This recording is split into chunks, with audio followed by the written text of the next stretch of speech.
Vamos então ao nosso primeiro assunto. Há poucas semanas da eleição, os líderes na pesquisa estão evidentemente ajustando as campanhas. Lula empenhado em tentar encerrar essa disputa já no domingo, dia 2. A busca é pelo chamado voto útil. Bolsonaro tem o foco agora em garantir uma parte do eleitorado feminino para ir para o segundo turno. A reportagem é de Adriana de Luca. Após o resultado das mais recentes pesquisas de intenção de voto, a campanha do ex-presidente Lula à presidência resolveu investir na possibilidade de vitória ainda no primeiro turno. Nesta terça-feira, em reunião com comunicadores ligados ao PT, Lula pediu empenho para que se amplie a ideia de voto útil, que possa levá-lo à vitória já no dia 2 de outubro. Acreditem que é possível ganhar as eleições no primeiro turno. Edinho, tem gente que tem vergonha.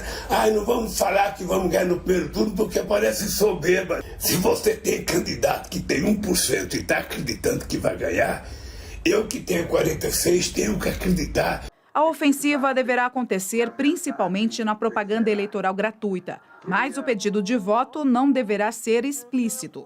A ideia é que os apoiadores do PT usem a expressão conquistar e não virar votos, usando o mote de defesa da democracia para convencer o maior número de eleitores. Se o Bolsonaro continua onde ele está hoje, e até com uma tendência a continuar melhorando aos poucos com a melhora da economia, esse movimento ele tem que ser forte para beneficiar o Lula. Ele precisa ainda de muito voto que está com o Ciro e com a Simone e outros candidatos, e parece improvável que isso aconteça. A adesão ao voto útil costuma ocorrer principalmente nas 48 horas antes da votação. É o momento em que esse eleitor decide votar em quem ele acredita que tem mais chances de derrotar o candidato que ele mais rejeita. Por isso, sabendo da alta rejeição a Bolsonaro, a campanha petista vai investir na conquista de votos dos eleitores de Ciro Gomes e Simone Tebet. Quando você persegue o voto útil, os candidatos que têm menos chances, que são aqueles que podem perder eleitores para o candidato que pretende, que corteja o chamado voto útil, esses candidatos ficam naturalmente enfurecidos e aumentam o volume dos seus ataques a esse líder, que dificultam, na eventualidade do segundo turno, as composições necessárias. Já a estratégia de Bolsonaro para levar a disputa ao segundo turno consiste em aumentar a rejeição a Lula. A ideia é reforçar o sentimento antipetista, principalmente naqueles que em 2018 votaram no atual presidente e que agora estão apoiando outros candidatos. O presidente também está retrabalhando sua imagem. Na última segunda-feira, participando de um podcast, ele disse se arrepender de declarações que deu durante a pandemia. A questão do Coveiro eu retiraria. Quando fala coisas que morreram. E a questão das o jacaré mulheres. foi uma figura de linguagem. Eu poderia não usar. Eu sou ser humano também. Eu lamento o que eu falei. Não falaria de novo. É bom ouvir não isso. Falaria, não falaria de sim. novo. Bolsonaro deve investir nas últimas semanas de campanha no eleitorado evangélico, onde Lula avançou nas últimas semanas, e no eleitorado feminino, onde o petista tem hoje 45% das intenções de voto contra 26% do atual presidente. Ele precisa focar no tema mais importante dessa eleição, que é a economia. Se ele consegue um discurso mais convincente na economia, ele tende a melhorar nas mulheres, ele tende a melhorar no Nordeste. Não importa de que maneira você recorta uma pesquisa, no fundo, todos esses grupos, eles, de uma maneira ou outra, estão preocupados com esse mesmo tema, que é a economia. Thaís, vamos começar pela campanha do Lula, mas nós vamos também falar bastante da campanha do Bolsonaro nos seguintes termos mesmo, puramente táticos e estratégicos. Como é que essas duas campanhas estão lidando com o respectivo adversário? Veja, Lula quer liquidar a fatura no primeiro turno. Para isso ele precisa convencer, por exemplo, eleitores do Ciro. Qual o argumento? Vamos lá, William, boa noite. Hoje de manhã eu conversei, por exemplo, com o deputado Paulinho da Força, que é presidente do Solidariedade, está na base, ali na coligação da campanha do ex-presidente Lula, e disse com todas as letras que é preciso acabar com a eleição no primeiro turno sob o risco de termos uma disputa sangrenta no segundo turno. Foi exatamente a frase que ele me disse. É esse argumento que eles estão usando. Paulinho me disse que tem ele mesmo entrado em contato com pessoas do PDT com as quais ele tem relação, usando esse argumento, usando o argumento de que o Brasil não aguenta mais 30 dias de uma eleição que já está se mostrando mais do que polarizada, uma eleição que já está se mostrando bastante violenta. Eles têm apostado nesse caminho, William, mas ainda dentro da campanha há quem entenda que é preciso um pouco mais de cautela. Porque qual que é o argumento? Que esse movimento pode acabar, na verdade, não trazendo muito benefício, pode acabar melindrando o eleitor, tanto de Ciro quanto de Simone. Eu queria entender esse raciocínio. Por que se empenhar em terminar no primeiro turno acaba virando contra? Você conseguiu entender qual é a racionalidade atrás disso? O que eles dizem? Eles dizem que pode ser uma afronta contra esses dois personagens que, posteriormente, poderiam vir a apoiá-lo no segundo turno, se essa estratégia não der certo. Eu tenho uma apuração complementar à da Thaís. Pouco antes de entrar no estúdio, eu estava conversando com o Carlos Lupe, o presidente do PDT. E ele reagindo de uma forma muito...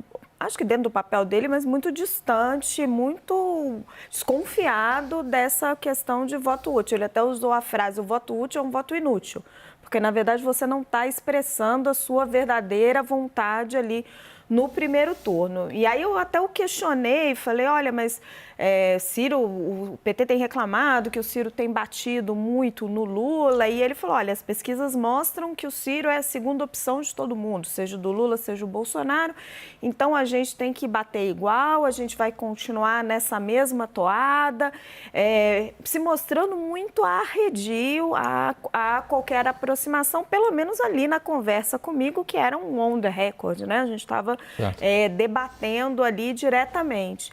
E Antônio Lavareda, que estava na nossa reportagem, ele me chamava atenção para um outro fato que pode explicar um pouco melhor. O Lupe negou isso, ele disse que não, isso não tem influência. As atitudes do Ciro, dele ter se distanciado tanto do Lula e estar batendo tanto nele, dificultando essa aproximação do Lula para esse voto útil que ele tanto quer. É a eleição no Ceará. O candidato do PT está ultrapassando, em algumas pesquisas já passou, o candidato do PDT lá no Ceará. Então, lá no reduto político do Ciro, eles estão numa luta de foice com o PT.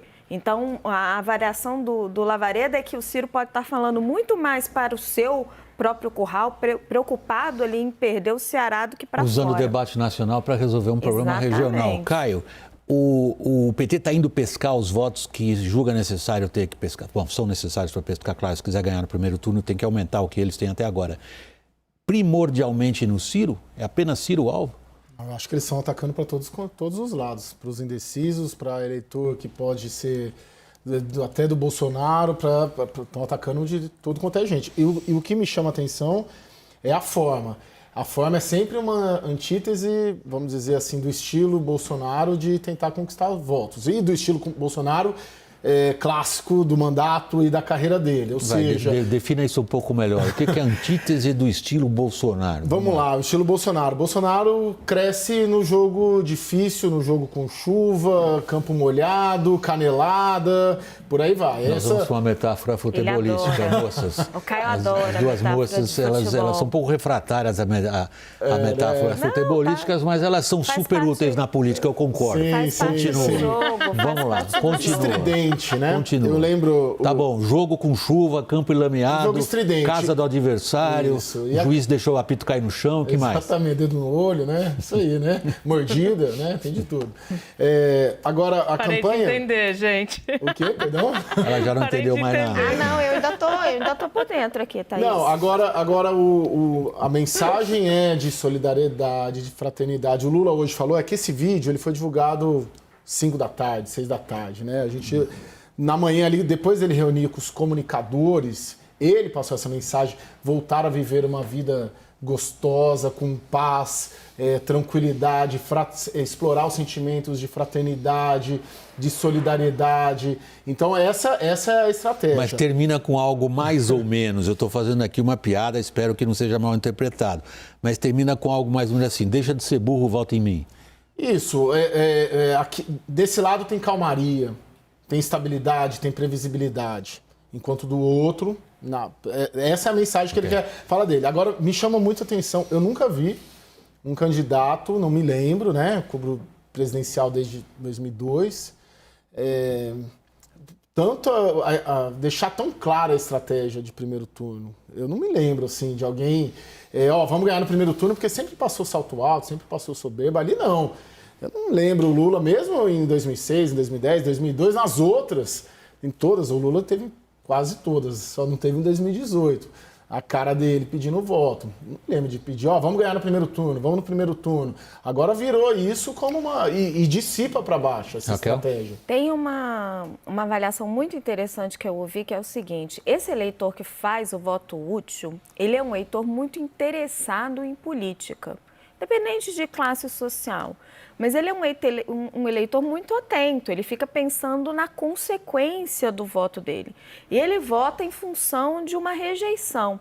Então, quem argumenta de que não faz muito sentido o candidato pedir o voto útil, que é porque o eleitor vai tomar essa decisão sozinho, não é você que vai pedir. É ele que, medindo ali todas as peças, vai tomar uma decisão de que aquele voto vale a pena. E não é um voto a favor do Lula, neste caso que nós estamos citando. Seria um voto contra o Bolsonaro, não é um endosso para o Lula. A escolha do menos pior, no caso. A escolha do menos pior, não é um endosso do Lula já no primeiro turno por convicção. Então, os estrategistas dizem que vem daí esse equívoco de do candidato pedir diretamente. Hoje também um operador político muito rápido de raciocínio, ele dizia para mim que o mais interessante nesses casos é você terceirizar isso.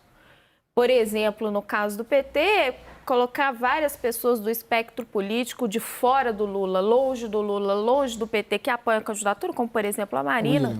Claro. Ou fazendo esse pedido, em vez de ele pedir diretamente, que é o que ele faz aí. Eu vejo duas motivações bem plausíveis. A primeira, claro, se ela for para o segundo turno, a chance do Bolsonaro ganhar existe.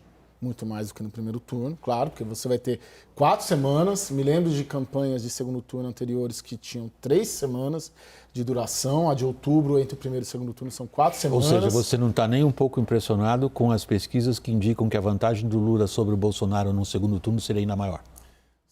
Vamos supor, o IPEC acho que deu 13 pontos, 53 a 39. Ela é maior do que no primeiro turno. É muita coisa, 14 pontos. Só que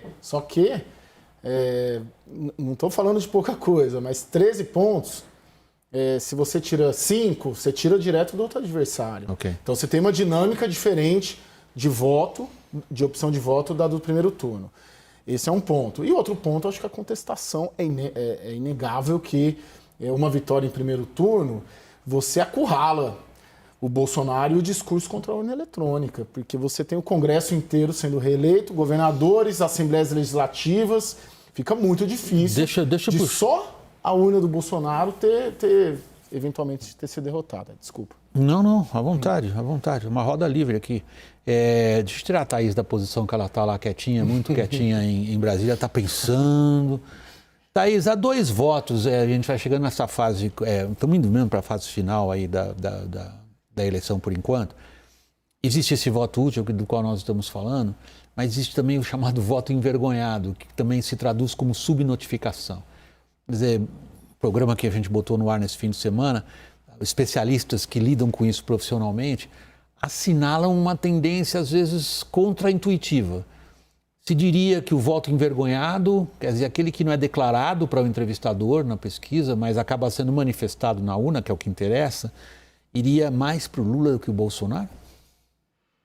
Pois é, eu tive uma conversa interessante sobre isso hoje à tarde com uma importante figura aqui de Brasília e que me dizia exatamente isso, que na avaliação dele esse voto envergonhado está dos 2 lados. Ele não consegue, por exemplo, quantificar, nem dizer se há mais para o Lula nem se é mais para o Bolsonaro, mas há uma convicção de que há, sim, esse voto envergonhado e que ele pode, no fim das contas, ser mais imponderável do que o voto útil. A gente já falava sobre isso, né? Que para que essa eleição se resolva nesse primeiro turno, muita gente aposta que o imponderável vai ser o voto útil. Mas tem esse voto envergonhado, esse voto que não se coloca, né? Que não quer dizer exatamente o que ele quer e que, na avaliação de muitos especialistas, ele vem ali aos 45 do segundo tempo. Agora eu fiz uma metáfora futebolística, eu estou me sentindo demais. Mas faz sentido, né? Porque 2 candidatos com alta rejeição, dependendo do círculo em que você está, é complicado você declarar voto em Lula ou Bolsonaro. Vamos fazer o seguinte agora, vamos virar o nosso foco para a campanha do Bolsonaro. A gente deu uma boa passada sobre quais são os dilemas, os esforços e as linhas de atuação da campanha do Lula. Vamos ver agora a campanha do Bolsonaro. Ele, nessas últimas poucas horas até, ele ensaiou um tipo de cavalo de pau que muita gente exigia que ele que tivesse feito antes. Isso vem com que tipo de consideração? Você diz essa questão do coveiro, né? Por exemplo, uma crítica bastante ácida em relação a Bolsonaro. Não importa, eu não quero entrar no mérito dela agora, só quero constatar o que é dito a respeito dele. É uma completa falta de empatia, manifestada sobretudo durante a pandemia. Talvez as pessoas tenham já, digamos, deixado um pouco mais para trás na memória delas o que foi a CPI da pandemia e as revelações sobre atraso na compra de vacinas, sabotagem até, por exemplo, para vacinar crianças, mas guardaram dentro de si uma imagem de uma pessoa, a do presidente da República, com enorme incapacidade de se manifestar de forma solidária, de traduzir em empatia. Ele reconhece isso? Acho que enquanto candidato reconhece, enquanto pessoa eu tenho minhas dúvidas, assim, porque estamos há 18 dias, ele teve essa declaração do coveiro de 2 anos atrás. O que acontece? Quem está ganhando, não queria cair no futebol de novo, mas quem está ganhando o jogo tem uma estratégia clara de ganhar dentro... Você está jogando muito futebol? Não, estou nada, eu faço natação e musculação. Então vamos falar de waterpolo. Tá. Não, William, o Bolsonaro está olhando que o Lula quer ganhar no primeiro turno. E ele tem que correr para não deixar o Lula ganhar no primeiro turno. Os bolsonaristas... Não, isso está claro. A minha pergunta é, Sim, qual é o raciocínio por detrás disso, que parece ser um cavalo de pau? Não sei se é, parece. As pesquisas, as qualitativas dentro do QG da campanha do Bolsonaro apontam essa falta de empatia. Assim, de empatia como um peso muito grande contra ele. Então ele está tentando... Se a estratégia do Lula é ganhar primeiro turno, a do Bolsonaro é não perder em primeiro turno. Claro.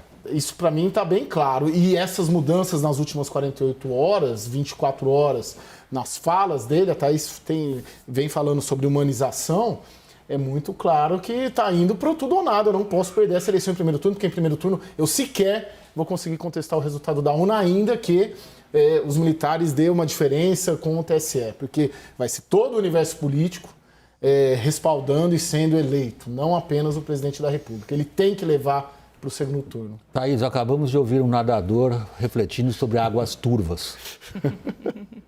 Campanha do Bolsonaro.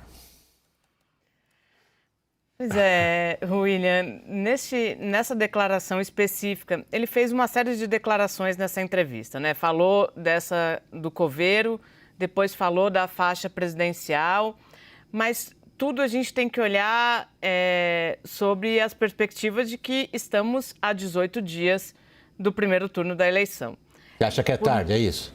Não é isso que eu estou dizendo, não. Eu ia falar que, por mais que eu até seja a presunção da inocência e ache que em algum momento as pessoas podem mesmo se arrepender do que elas fizeram, a gente não pode ignorar o fato de que estamos a 18 dias da eleição.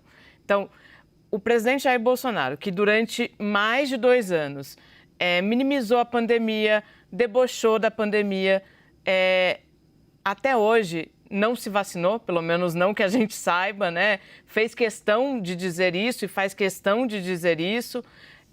Há 18 dias decide dar esse cavalo de pau, como você bem pontuou. Qual que é uma das estratégias do QG da campanha bolsonarista? É tentar humanizar Jair Bolsonaro. Na semana passada, por exemplo, ele fez 2 postagens nas redes sociais nesse tom mais emotivo, quase que se colocando como vítima. Uma delas, especificamente, no dia 6, quando fez 4 anos da facada. Ali se colocando como vítima, de fato ele foi, mas tentando, essas postagens elas tinham um único objetivo: falar com a mulher, tentar captar esse voto da mulher, por meio dessa humanização, desse tom mais emotivo. Hoje o que a gente viu também foi um pouco isso. Foi essa tentativa de virar um pouco essa percepção, que nem precisa de qualitativa, como o Caio bem pontuou. Basta olhar o índice de rejeição, não sai da casa de 50%. Deixa eu como última pergunta nessa roda, para a gente encerrar a nossa análise sobre as respectivas campanhas, Raquel. Nada melhor do que vocês duas, mulheres, para situar o público em que medida parece a vocês convincente essa, entre aspas, descrita pela Thaís Arbex, humanização do personagem Jair Bolsonaro. William, acho que a Thaís falou muito isso, né? Acho que a pessoa se mostra pelo histórico e não por um momento. Olhando para dentro da campanha do Bolsonaro, eu confesso que me surpreendeu a fala da pandemia. Ele já tinha sido questionado duramente sobre isso. Recorrentemente. Mas eu não acho que foi um cavalo de pau, não. Eu acho que ele já vinha fazendo isso. Porque a despeito deles falarem que não acreditam em pesquisa e de dizerem que existe um clima lá dentro, todo mundo que você fala, não, nós vamos vencer em primeiro turno. Eles vêm fazendo uma mudança na postura do Bolsonaro, que é deixar de atacar diretamente a urna eletrônica. Eles vêm tentando suavizar a imagem dele para melhorar o desempenho dele e reduzir a rejeição. Só acho que vem muito tarde. Acho que é difícil você apagar o que foi feito durante todo aquele tempo. E acho que também tem uma outra questão envolvida também aí, que é o pós-eleição, né? Eu acho que Bolsonaro talvez fique um pouco preocupado de qual é o cenário que ele vai encontrar depois das eleições em caso de derrota. Bom, mas a gente está começando outra edição do WW, mas nós vamos entrar nesse, eu sei, nós vamos entrar nesse assunto. Raquel, obrigado por enquanto. Eu ia falar Raquel para Thaís, olha só, ia levar uma bronca. Thaís, obrigado para você por enquanto aí. Em Brasília, Raquel, até já. Caio, obrigado a você também.